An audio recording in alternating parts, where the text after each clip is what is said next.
लेकोराचे हित वाहे माऊलीचे चित्त ऐसी कळवळ्याची जाते करीला भाविन प्रीती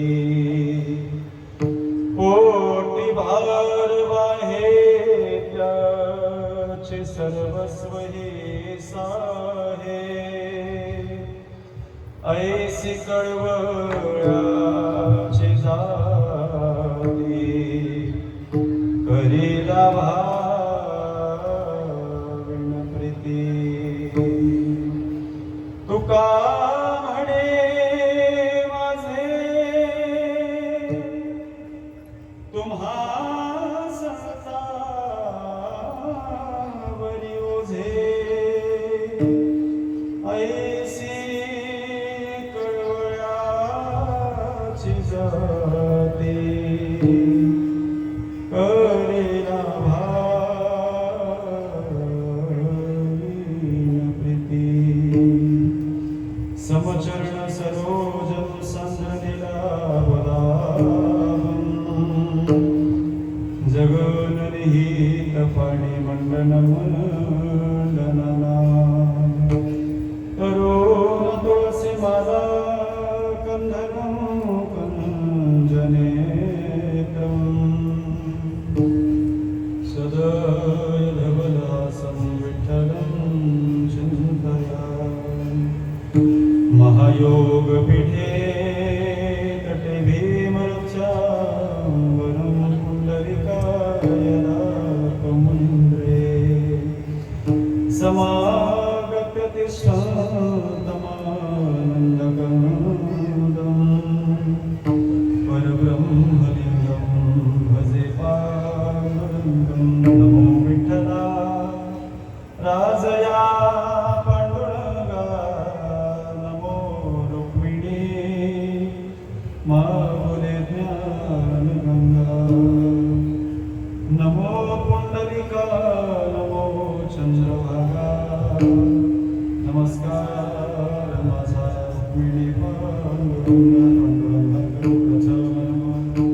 दुसरे चरण संतांची त्यांच्या कृपाने कथेचा विस्तार बाबाने सद्गुरु दास नमो सद्गुरु तुकया ज्ञानदीपा नमो सद्गुरु सच्चिदानंद रूपा नमो सद्गुरु भक्त कल्याणमूर्ती नमो सद्गुरु भास्करा पूर्ण कीर्ती वचन ऐका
सूर्यकोटि समप्रभ निर्विघ्नं कुरु मे देव सर्वकार्येषु सर्वदा। ॐ नीलाञ्जन समाभासं रविपुत्रं यमाग्रदं छायामार्कण्डसम्भूतं तं नमामि शनेश्वरं।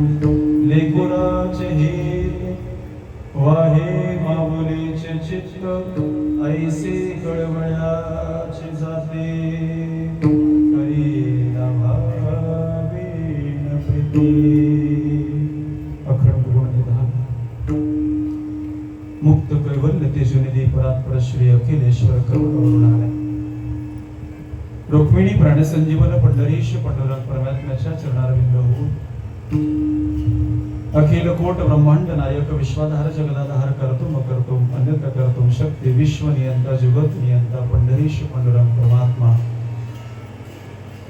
विश्व मांगल्याचं स्वप्न पुराशी बाळगून भगवद्गीतेवरती ब्रह्मानंदाची लहरी प्रगट करणारे योग्यांची माऊली साधकांची मायबाप कैवल्य सम्राट चक्रवर्ती माऊली महावैष्णव ज्ञानोपराया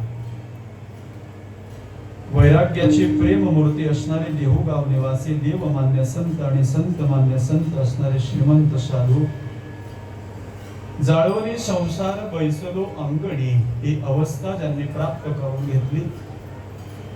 दुष्काळे आटीला द्रव्य दिला मान एक स्त्री अन्न अन्न करता गेली। वयाची 42 वर्षापर्यंत जी स्थिती ज्यांनी प्राप्त केलेली आहे ते श्री तुकोबराया आणि तुकोबऱ्यांच्या गाथ्यातील अतिशय गोड असणारा अभंग सगळ्यांच्या परिचयाचा पाठांतरातला असलेला जरी पाठांतरातला नसेल तरी एकदा का होईना पण कानावरून गेलेला असा गोड अभंग ज्याच्यामध्ये श्री तुकोबराय संत किती महान आहे याचा पुरावा देण्याकरता श्री जगद्गुरु तुकोबरायांनी एका आईचं महात्म्य सांगितलेलं आहे। जसं आई आपल्या मुलावरती आपल्या संतांवरती जसं प्रेम करते तसे संत या जन्माला आलेल्या जीवावरती प्रेम करत असतात। ऐका याच्या करता श्री तुकोबराय या अभंगाच्या पहिल्या चरणामध्ये म्हणतात की लेकुराचे हित वाहे माऊलीचे चित्त। इकडे पहा आपल्या लेकराचं हित कशामध्ये आहे तर कोणाला ठाऊक पडतं माऊलीचे चित्त आईच्या चित्ताला माहिती पडतं की माझ्या लेकराचं हित कशामध्ये आहे। आईची कळवळ याची जाती करी लाभावीण प्रीती तिला असा कळवळ असतो आपल्या मुलांच्या बद्दल की कुठल्याही प्रकारचा लाभ न स्वीकारता त्या मुलांवरती नितांत प्रेम करत असते। तिचं नाव आहे आई। तिसऱ्या चरणामध्ये तुकोबराय म्हणतात 9 महिने 9 दिवस आपल्या गर्भामध्ये वाढवत असताना त्याचं सगळं सहन करते।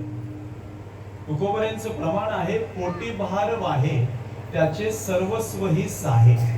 आपल्या पोटामध्ये त्या बाळाचं भार वाहते त्याचं वजन वाहते आणि ते सगळं सहन करते।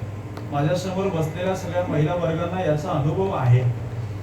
9 महिने 9 दिवस ज्या वेळेला बाळ आपल्या पोटामध्ये असतं त्यावेळेला किती प्रकारचा त्रास दुःख सहन करावं लागतं हे केवळ आईच ओळखू शकते।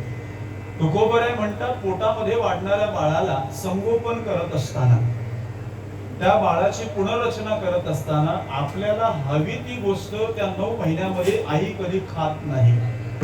कारण मी जर एखादा पदार्थ खाल्ला तर कदाचित माझ्या पोटामध्ये वाढणाऱ्या त्या बाळाला त्याचा त्रास होऊ शकतो। आवडणारी गोष्ट सुद्धा आई त्या गोष्टीचा त्याग करते आणि तुकोबराय म्हणतात त्याचं सर्वस्व सहन करते। तिला आई म्हटलेलं आहे।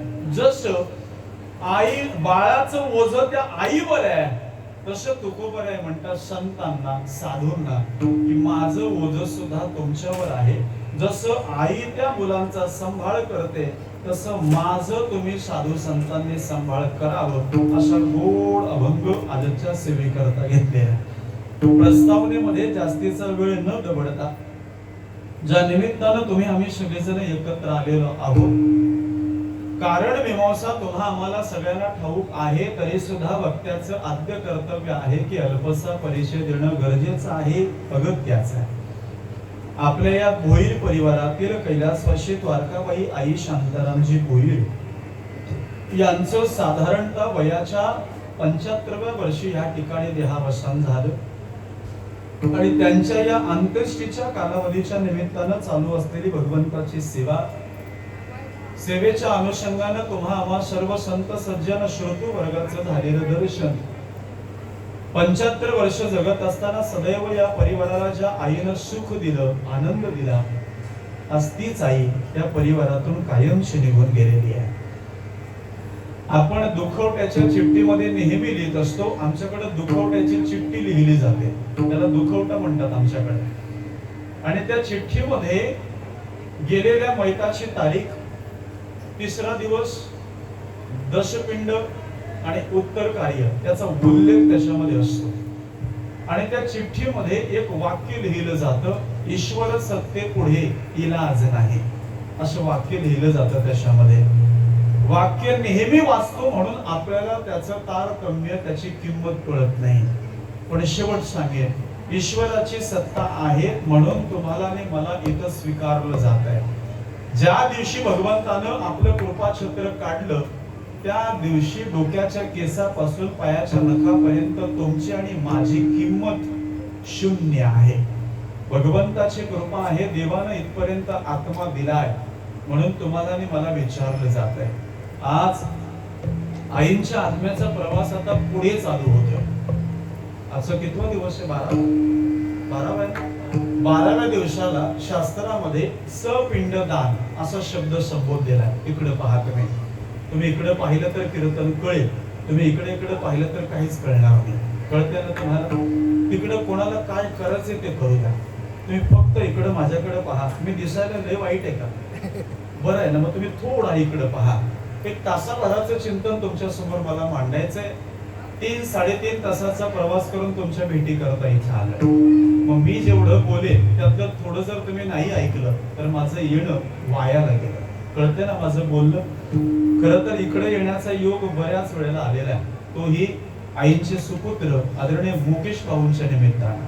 बऱ्याच वेळेला मुकेश भाऊंनी इकडे बोलवलेलं आहे. नातेवाईकांच्या मध्ये काही लोकांनी ओळखलं असेल, काही लोकांनी नसेल ओळखलं.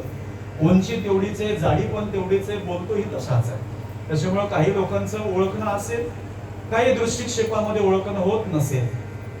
पण बऱ्याच वेळेला मुकेश भाऊंच्या माध्यमातून अतिशय जवळचे आणि स्नेहाचे संबंध. खरं तर आदरणीय मुकेश भाऊंनी फोन केला, मला ही कल्पना नव्हती की आदरणीय मुकेश भाऊंची आई आहे. त्या निमित्ताने मी एक भेट देऊन गेलो असतो. हिचं आल्यानंतर कळालं, ज्या वेळेला त्यांचं केश कर्तन झालं, केश कर्तन माहितीये ना, तेव्हा कळालं की मुकेश भाऊंची आई आहे. वाईट वाटलं, कारण जी व्यक्ती अन्य लोकांच्या दुःखाकरता मला पाचारण करते त्याच्या वाट्याला दुःख नाही, दुःख आलेलं आहे. आणि मग सांत्वन करण्यासारखा हे जिव्हाळ्याचे संबंध जपता यावे याच्याकरता येणं होतं, पण कल्पना नव्हती की असं असेल. म्हणून दिलगिरी व्यक्त करतो. आईंच्या जाण्यानं या संपूर्ण परिवाराला, माईक बंद करा तुमचे, पंख्याचा हवा येते.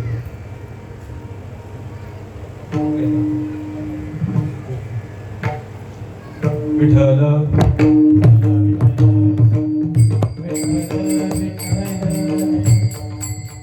आईच्या जाण्यानं या परिवाराला खरं तर दुःख झालेलं आहे.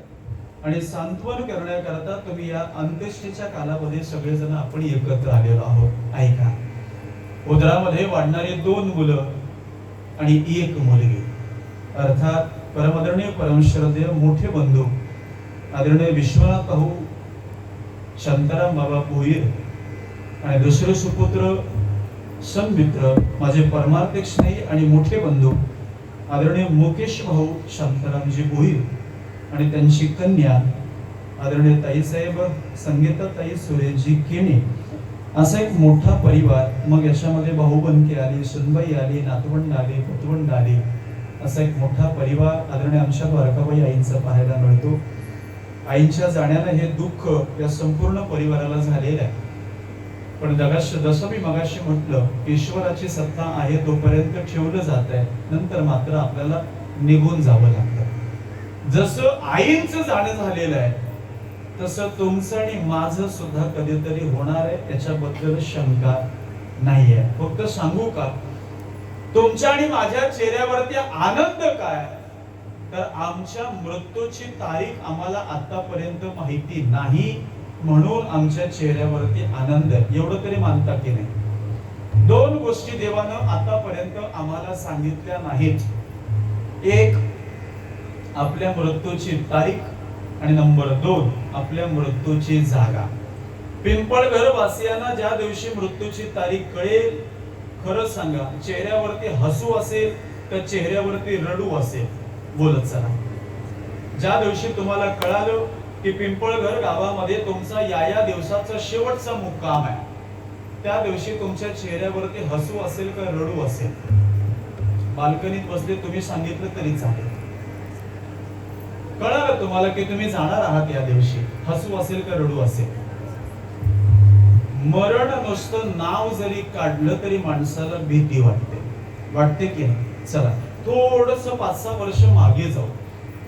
2020 आणि 2021 ला जगाच्या अर्थात भगवंताच्या माध्यमातून एक स्कीम आली होती.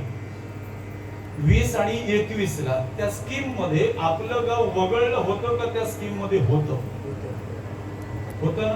ऐका आता, त्या स्कीम मध्ये रोज वावरणारा आपला मित्र किंवा आपली मैत्रीण रोज आपल्या सोबत असायची. रोज जन्माला आल्यापासून आपण 2020 पर्यंत त्यांच्या सोबत होतो.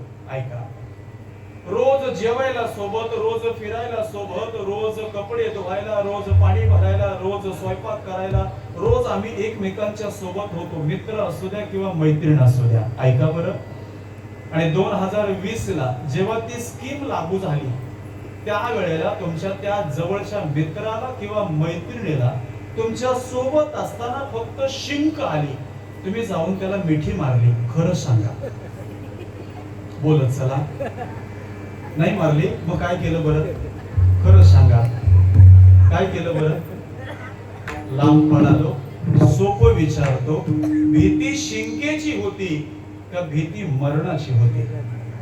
कळते ना माझं बोलणं?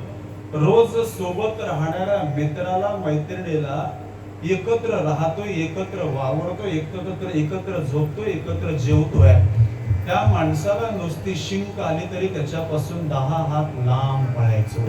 भीती शिंकेची नव्हती, भीती मरणाची होती.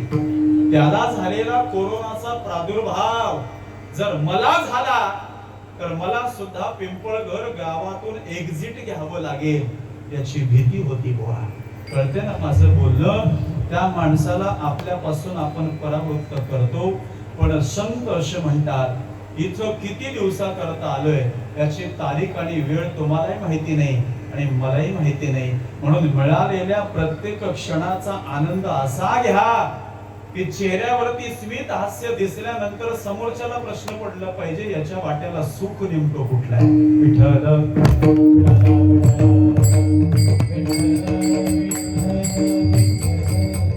कदाचित 2020 आणि 2021च्या नंतर देवानं आम्हाला जिवंत ठेवले ते एका कारणाच्या निमित्तानं.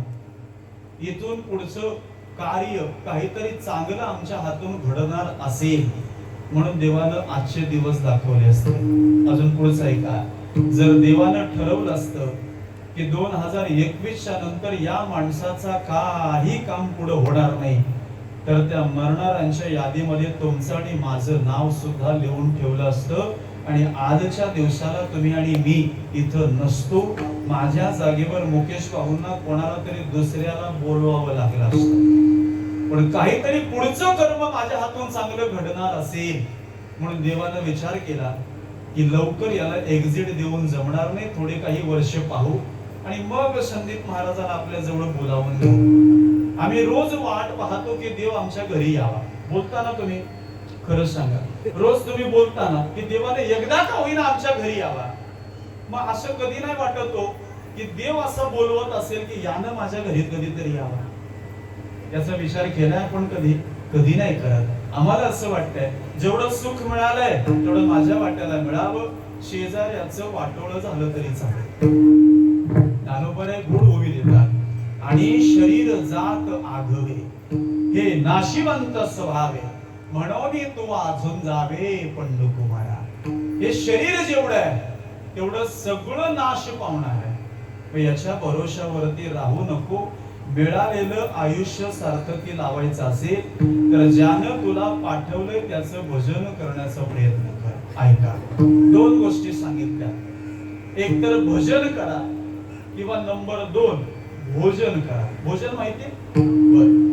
मग संत असे म्हणतात एकतर भजन तरी करा किंवा संत असे म्हणतात एकतर भोजन करा. पण दोघांपैकी एकाचाच निर्णय घ्यायचा आहे. तुम्ही आणि मी कशाचा निर्णय जास्त घेतलाय? तुम्हीच बोला, मी नाही बोलत चला. आम्ही सोमवार पाहत नाही, आम्ही मंगळवार पाहत नाही, आम्ही गुरुवार पाहत नाही, आम्ही एकादशी पाहत नाही, आम्ही चतुर्थी पाहत नाही. एकादशीला सुद्धा काळी पिशवी आमच्या हातात. मग देव असा म्हणतो तुला मी पिंपळघरला का पाठवलंय बरं? काळी पिशवी आणायला एकादशीच्या दिवशी? नाही नाही नाही, ऐका, आमच्याकडचा एक पठ्ठ्या मला भेटला आमच्या बाजारात. हातात काळी पिशवी आहे, रविवार आहे आणि रविवारच्या दिवशी बाबा एकादशी आली. आता दोन आठवड्यापूर्वी एकादशी रविवारच्या दिवशी आली होती. जे माळकरी आहेत त्यांना माहिती आहे. ऐका, आता रविवारच्या दिवशी एकादशी आले आणि त्याच दिवशी कीर्तन करून जात असताना दुपारी मला तो भेटला आणि मी त्याला सहज विचारलं, दादा आज रविवार आहे पण एकादशी आहे तरी सुद्धा हातात तुमच्या काळी पिशवी आहे. त्याला सांगितलं, महाराज माझा याच्यात काही दोष नाही, एकादशीनं रविवारीच काय यावं? मग याला उत्तर माझ्याकडं काहीच नाही बुवा. आता कॅलेंडर मी नाही बनवला का कॅलेंडर त्यांनी नाही बनवला. म्हटलं तुला काय खायचे ते खा, पण कर्माचं फळ भोगल्याशिवाय इथून जाता येत नाही. थोडं पुढचं ऐका. आम्हाला असं वाटते मी कर्म करत असताना मला कोणी पाहत नाही. ऐका बरं, कुठलंही काम किंवा कुठलंही कर्म मी करत असताना मला असं वाटतं की मला कोणी पाहत नाही. पण आपल्या प्रत्येक कर्मावरती बारकाव्यानं नजर ठेवणारा जगाचा मालक अजून जिवंत आहे. आणि पुढे सांगू, नाही आयुष्यात कोणाला घाबरला तरी चालेल, पण दोघांना घाबरा बरं, दोघांना घाबरा. त्यातलं एकाचं नाव आहे देव आणि एकाचं नाव आहे काळ, यम, मरण. या दोघांपैकी कोणाला तरी घाबरा, नका कोणाला बाकीच्यांना घाबरू. कारण त्या देवानं जोपर्यंत हिचा अंश दिलेला आहे, हृदय म्हणतो ना याला, या हृदयातला देवानं अंश काढून घेतला की डोक्याच्या केसापासून पायाच्या नखापर्यंत तुमची आणि माझी किंमत शून्य आहे. संत असे म्हणतात, जातस्य हि ध्रुवर मृत्यू ध्रुवम जन्म मृतस्यच तस्माद परिहार्यर्थे नकं शोचतु मदहसी. हे होतं संस्कृत मध्ये. आता याचा मराठी अनुवाद तुम्हाला सांगतो. भगवंत अर्थात कुरुक्षेत्रावरती होते. कौरवांचं आणि पांडवांचं युद्ध चालू होणार होतं, एवढं तर माहितीये. युद्ध चालू असताना भगवंत कौरवांच्या सोबत होते, बरोबर की नाही? तरी माना हलवतात. इथून सुरुवात आहे आपली. भगवंत, पांडव किती होते? 12 होते की नाही? तरी काय 5-5 माना हलवतात. 5 पांडवांच्या सोबत भगवंत होते आणि 100 कौरवांच्या सोबत कोणीही नव्हतं. त्यांचं सैन्य आता कुठून घेतलं, कसं घेतलं, पुढचा भाग आहे. ऐका आता. ज्या वेळेला युद्ध चालू होणार तेव्हा अर्जुनानं आपल्या हातातलं शस्त्र खाली ठेवलं आणि भगवंतानं, भगवान श्रीकृष्णानं पाहिलं आणि अर्जुनाला विचारलं, अर्जुना आता कुठे युद्धाला प्रारंभ होतोय आणि तू जर हातातलं शस्त्र खाली ठेवलं तर कौरवांशी युद्ध करणार कोण? कोण बोललं? कोण बोललं? कोणी का बोलना? आम्हाला काय करायचंय? जेवायचं, घरी जायचं. तू तुझ्या घरी जा, आम्ही आमच्या घरी जाऊ. भगवंत अर्जुनाला बोलले, अर्जुना हातातलं शस्त्र का खाली ठेवलं? तेव्हा अर्जुनाला सांगितलं, देवा कौरव आणि पांडव यांच्यामधलं नातं काही लांबचं नाहीये. कौरवांशी युद्ध केल्यानंतर एकतर नुकसान माझं होईल किंवा नुकसान त्यांचं होईल. कोणाला तरी पराभवाला सामोरं जावं लागणार आहे. जर वाद घातल्यानं, भांडण केल्यानं जर नुकसान होणार असेल तर भांडण करू कशाला? कोण बोलत? हा, असं बोला तुम्ही. बोले भांडा माझ्याशी पण मोठ्यानं बोला तुम्ही. अर्जुन बोलले देवाला. ऐका, त्या महाभारतातल्या कुरुक्षेत्रातल्या अर्जुनाला कळालं की वाद घातल्यानं कोणाचं तरी नुकसान होणार आहे.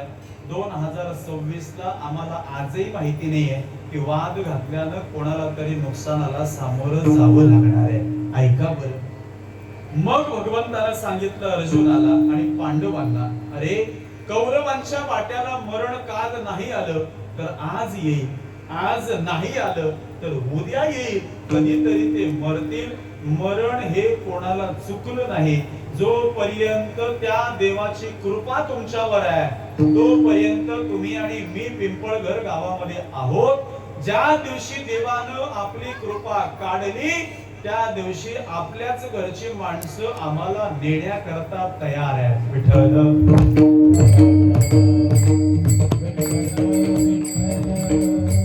सोपं विचारतो तुम्हाला, ऐका बरं.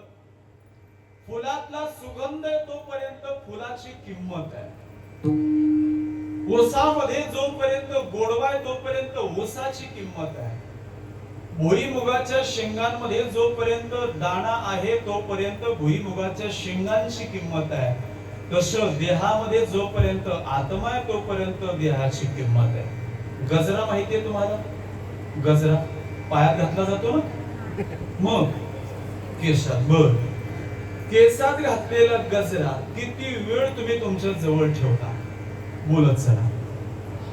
महिला वर्ग, लाडक्या बहिणी आहात, बोला. 81 लाख आता बाद केल्यात. त्यातल्या किती? 81 लाख. नवल वाटतंय. परवाची बातमी, 14,000 पुरुषांनी सुद्धा लाडक्या बहिणीचं योगदान घेतलं. ही संख्या ऐकून मी चक्रावलो भाऊ. 14,000 पुरुषांनी लाडक्या बहिणीचं योगदान. आणि नवल हे लोक कुठल्या स्तराला जाऊन पोहोचतील? बरं मला सांगा, जर त्या 14,000 पुरुषांना लाडक्या बहिणीचं योगदान घ्यायचं होतं तर त्यांनी फोटो कुठला लावला असेल? तुम्हाला कळते? पुरावा दिला ना तुम्ही? तुमच्या जवळ अशीच योजना आली नाही, तुम्हाला सगळे कागदोपत्र द्यावे लागले तेव्हा ती योजना पास झाली. मग जे 14,000 पुरुष होते, खरं सांगतो त्यांना तपासावं लागेल. कठीण परिस्थिती आहे. ऐका काय बोललो मी तुम्हाला.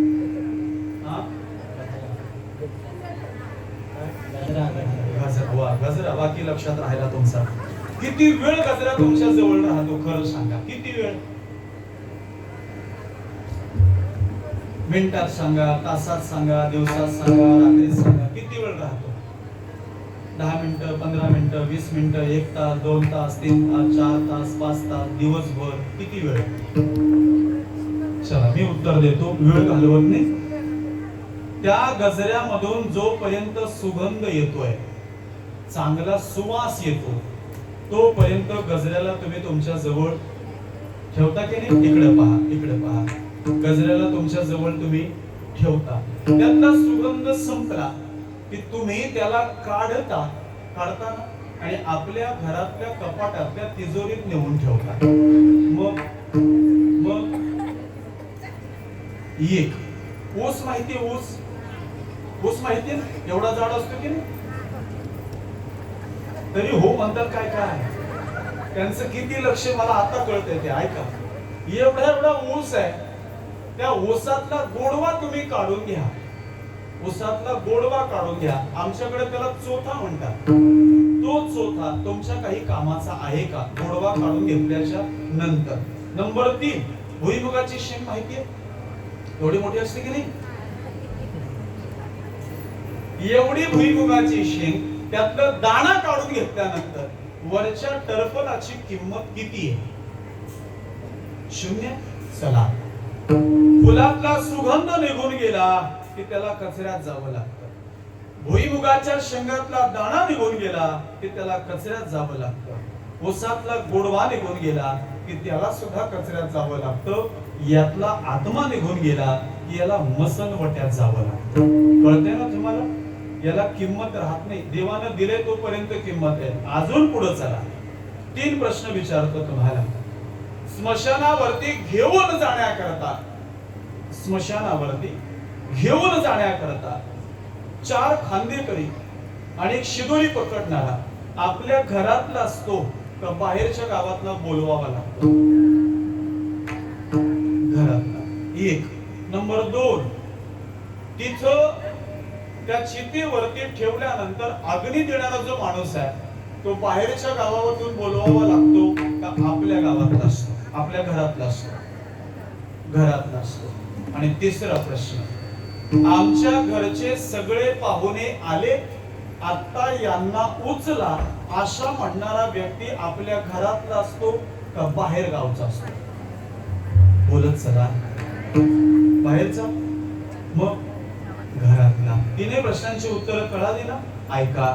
जर आम्हाला घेऊन जाण्याकरता आमच्या घरचेच आहेत, आम्हाला आग लावण्याकरता आमचे घरचेच आहेत, यांना घेऊन जा असे म्हणणारे आमच्या घरचेच आहेत, जर आम्हाला लवकर इथून जावं याच्याकरता जर घरच्यांनी सगळी तयारी केली आहे, मग आम्ही जगावं कोणाकरता?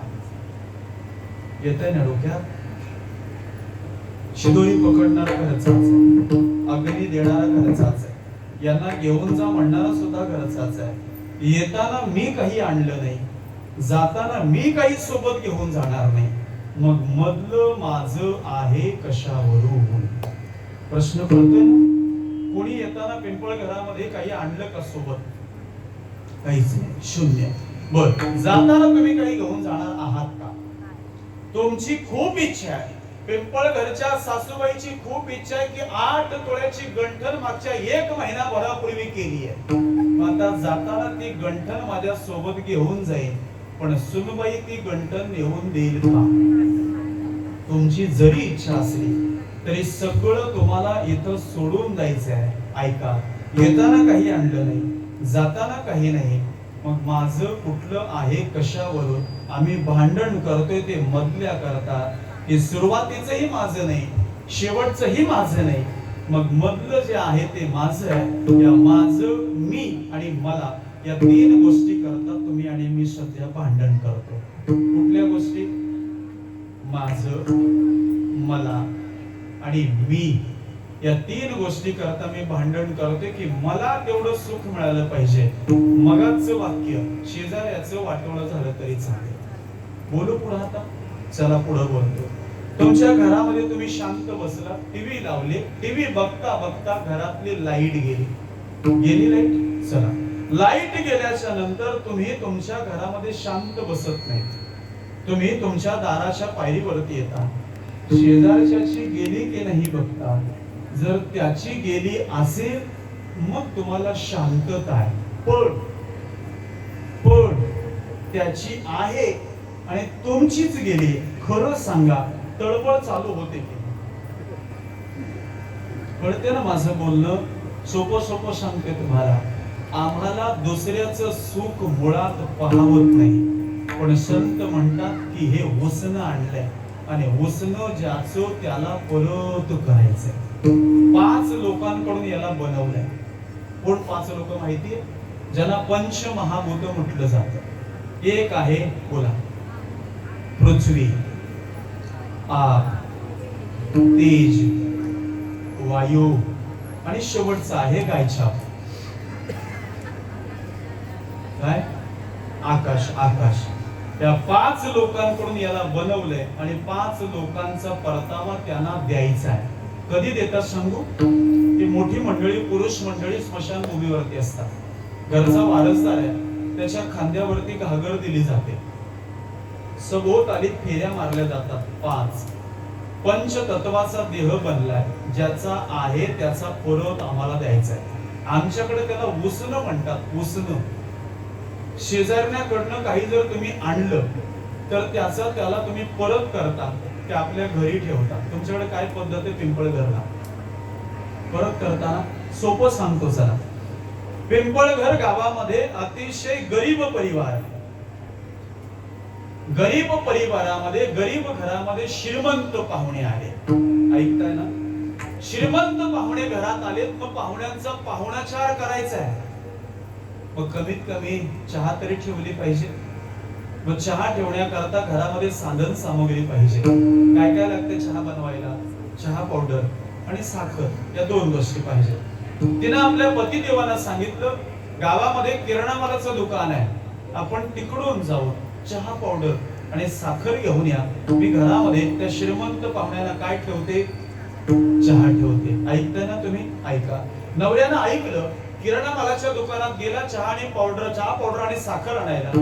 आणि या महिलेनं घरामध्ये चहा बनवण्याकरता भांडही व्यवस्थित नाहीये म्हणून शेजारणीचं घर गाठलं आणि शेजारणीला सांगितलं, ताई घरामध्ये श्रीमंत पाहुणे आले, त्या पाहुण्यांना चहा बनवायची, एक चहा बनवायचं भांड भेटलं तर बरं होईल. आमच्याकडे त्याला दोन शब्द आहेत. एक शब्द आहे पातेली आणि दुसरा शब्द आहे टोपशी. तुमच्याकडे एक शब्द आहे टोपशी आहे. बरं, आजचा दिवस टोपशी घेऊ. मला त्या टोपशीचा आधार जर भेटला किंवा तुमच्याकडून जर ते भांड ती टोपशी भेटली तर घरी नेऊन त्या पाहुण्याला मी चहा ठेवेन. असं कोण बोलली? गरीब बाई जी मागायला गेली होती. त्या श्रीमंत बाईने सांगितलं, ताई आताच आमच्या घरी पाहुणे येऊन गेले, त्या पाहुण्यांना त्याच्यामध्ये मी चहा ठेवला होता. ती टोपशी झाली खरकटी. आमच्याकडे खरकटी शब्द आहे, तुमच्याकडे काय माहिती नाही मला. खरकटी ना, खरकटी झाली आहे. त्या टोपशीला मी स्वच्छ करते आणि मग तुम्हाला देतो. कोण बोलली? शेजारी. ऐकताय ना तुम्ही? ऐका. या गरीब बाईने सांगावं, पाहुणे आहे श्रीमंत आणि श्रीमंत पाहुण्यांना गरीबाच्या घरी थांबायला जास्त वेळ नसतो. थोडा वेळ थांबतील, निघून जातील. मी काय करते, तुमची जी टोपशी आहे तशीच घरी नेते, तिला स्वच्छ करते, त्याच्यात चहा ठेवते 4 कप. 2 कप पाहुण्यांना, 2 कप आम्हा नवरा बायकोला. गप्पा होतील, पाहुणे निघून जाते. कोण बोलली? गरीब बाई. तिनं ती टोपशी तशीच घरी आणली, चहा ठेवली, गोड चहा झाली. बराच वेळ गप्पा झाल्या आणि गप्पा झाल्यानंतर चहा संपल्यानंतर पाहुणे आता निघून गेले. पहिला प्रश्न तुम्हाला विचारतो, तिच्याकडनं आणलेली टोपशी तिची तिला परत करायची की घर जावे म्हणून घरी ठेवायची? तुमच्याकडे काय पद्धत आहे? ऐकताना तुम्ही? तिच्याकडनं टोपशी आणली होती, तिची तिला परत करायची की घर जावे म्हणून घरी ठेवायची? परत करायची. 1. नंबर 2, तिच्याकडनं टोपशी आणताना खरकटी होती, मग देताना स्वच्छ करून द्यायची की आणली तशी खरकटी द्यायची? स्वच्छ करून द्यायची. नंबर 3, गोड उत्तर देताय तुम्ही. नंबर 3 चा प्रश्न आहे असा की आणताना ती टोपशी रिकामी होती, बरोबर ना? मग देताना त्या टोपशीमध्ये काहीतरी टाकून द्यावं, काहीतरी घालून द्यावं की आणली तशी रिकामी द्यावी? काय पद्धत आहे पिंपळघरला? काहीतरी त्याच्यामध्ये टाकून द्यावं. माझा दृष्टांत थांबवतो. आता व्यवहारातली टोपशी थोडीशी बाजूला ठेवा. आता याच्यावरती या. ऐका बरं, जगाच्या मालकानं तुम्हाला आणि मला इथं पाठवलंय, ते उसनं म्हणून पाठवलंय. 4च दिवस राहायचंय. 4 दिवस संपले की कुठल्याही प्रकारची नोटीस आम्हाला मिळत नाही. विदाउट नोटीस इथून कायमचं जावं लागतंय. तुकोबरेंचं प्रमाण आहे, देहतव पाचाचा आणीला उसना, सेकी लागे त्याचा त्यासी देणे लागे. ज्यांच्याकडनं उसना आणलंय त्यांचं त्यांना परत द्यायचंय. कोण लोक होती? किती लोक होती ती? 4 होती. मगाशी सांगितले ना मी, 5 जण होते. त्या 5 लोकांना ते एक कुठं घालवला तुम्ही? तो गेला का काय गाव सोडून? 5 लोकांचा परतावा ज्यांचा त्यांना द्यायचा आहे. अर्थात डोक्याच्या केसापासून याला जसं आणलंय तसं परत द्यायचंय. नंबर 2, कर्कट आणलं होतं, स्वच्छ करून द्यायचे. ऐका बरं, आईच्या गर्भात राहत असताना 9 महिने 9 दिवस काढले. 9 महिने 9 दिवस काढत असताना आतमध्ये बोलतायत त्यांना गप करा, म्हणजे त्यांना सांगा आतमध्ये जाऊन झोपा तुम्ही. इकडे पहा तुम्ही. आईच्या गर्भात वाढत असताना 9 महिने 9 दिवस काढले. ऐकताना तुम्ही? एसी नव्हती, कूलर नव्हता, पंखा नव्हता, तरी सुद्धा 9 महिने 9 दिवस काढले. ऐकताय? 9 महिने 9 दिवसाच्या नंतर बाहेर निघालो. बाहेरचं विश्व पाहिलं. आई वडिलांनी आम्हाला बाहेरून स्वच्छ केलं आणि आमच्या सद्गुरूंनी आम्हाला आतून स्वच्छ केलं. आमचं सगळं खरकट निघून गेलं. 2. आणि 3रा प्रश्न, आणताना रिकाम होतं, देताना भरून द्यायचं. इथं होतो ना आपण? ऐका, एक एक करत करत पुढे जाऊ. वेळ संपत आली, मला मान्य, जवळजवळ संपली हेही मला मान्य आहे. अजून 10-1 मिनिटं बोलण्याचा प्रयत्न करेन आपल्या समोर. खरं तर मुकेश दादाने सांगितलं तुम्ही 1 वाजेपर्यंत कीर्तन करा, गावातनं कोणी हलणार नाही. मी प्रयत्न करणार आहे 1 वाजेपर्यंत कीर्तन करण्याचा. तिसरा प्रश्न, आणताना रिकामी होती, कोण? तोपशी. देताना भरून द्यायचे. आता दृष्टांत एका बाजूला, याच्यावरती या. तिसऱ्या प्रश्नाला लागून पुढे 5 प्रश्न आहेत, त्याची गोड उत्तर द्या. गोड प्रश्नांची उत्तर दिली तर विनेकरी बाबांकडून प्रत्येकाला 1,000चं बक्षीस मिळेल. इकडे पहा, ऐका. शेवटचा 5 प्रश्नांचा समोर आपल्या संच ठेवतो. प्रश्न पहिला असा आहे, कुठल्या प्रश्नावरनं 5 प्रश्न आहेत? आणताना रिकाम होतं, देताना भरून द्यायचे. याला लागून जो 5 प्रश्न आहेत. पहिला प्रश्न, परमार्थ मेल्याच्या नंतर करावा का परमार्थ जिवंत असताना करावा? बोलत चला. बालकनीचं काय म्हणणं आहे? जिवंत असताना. 1, चोर माझ्या घरी यायच्या अगोदर काठी शोधून ठेवावी की चोरानं गंठन नेल्याच्या नंतर काठी शोधायला जावं? अगोदर. किती झाले? 2. मोजत चला तुम्ही. तिसरा प्रश्न, तहान लागायच्या आतमध्ये पाणी शोधावं का तहान लागल्याच्या नंतर पाणी शोधायला जावं? अगोदर. किती झाले? 3 झाले. अजून किती उरले? 2. ऐका. चौथा प्रश्न, लाडक्या बहिणीचे पैसे बँकेत यायच्या अगोदर बँकेत जावं का आल्याच्या नंतर बँकेत जावं? काय आवाज लागला मगाचपासून शांत बसले होते. ऐका आता, आल्याच्या नंतर. आता शेवटचा 1 उरला आहे. आता एकाचं उत्तर गोड द्या, पुढे वाटचाल करू. ऐका बरं, आम्ही गेल्याच्या नंतर कुठं कल्याण बाजाराला नाही, आम्ही गेल्याच्या नंतर लोकांनी तुळशीचा हार गळ्यात टाकावं हे चांगलं का जिवंत असताना पवित्र तुळशीची माळ गळ्यात टाकावी हे चांगलं? मानच खाली घातल्यावर